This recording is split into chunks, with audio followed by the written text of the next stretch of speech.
श्रीगुरुभ्यो नमः। श्रीगुरुस्तोत्रम्।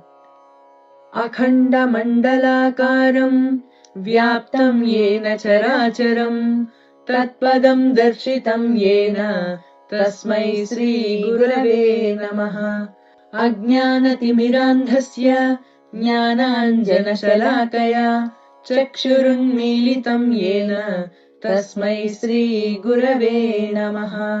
गुरुर्ब्रह्मा गुरुर्विष्णुः गुरुर्देवो महेश्वरः गुरुरेव परं ब्रह्म तस्मै श्रीगुरवे नमः। स्थावरं जङ्गमं व्याप्तं यत्किञ्चित् सचराचरं तत्पदं दर्शितं येन तस्मै श्रीगुरवे नमः। चिन्मयं व्यापि यत्सर्वं त्रैलोक्यं सचराचरं तत्पदं दर्शितं येन तस्मै श्रीगुरवे नमः। सर्वश्रुतिशिरोरत्न विराजितपदाम्बुजः वेदान्ताम्बुजसूर्यो यः तस्मै श्रीगुरवे नमः। चैतन्यः शाश्वतः शान्तो व्योमातीतो निरञ्जनः बिन्दुनादकलातीतः तस्मै श्रीगुरवे नमः। ज्ञानशक्तिसमारूढः तत्त्वमाला विभूषितः भुक्तिमुक्तिप्रदाता च तस्मै श्रीगुरवे नमः।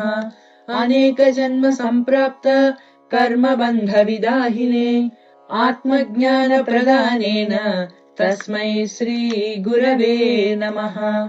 शोषणं भवसिन्धोश्च ज्ञापनं सारसम्पदः गुरोः पादोदकं सम्यक् तस्मै श्रीगुरवे नमः।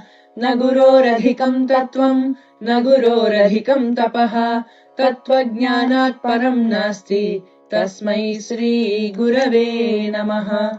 मन्नाथ श्रीजगन्नाथः मद्गुरु श्रीजगद्गुरुः मदात्मा सर्वभूतात्मा तस्मै श्रीगुरवे नमः। गुरुरादिरनादिश्च गुरुः परमदैवतम् गुरोः परतरं नास्ति तस्मै श्रीगुरवे नमः।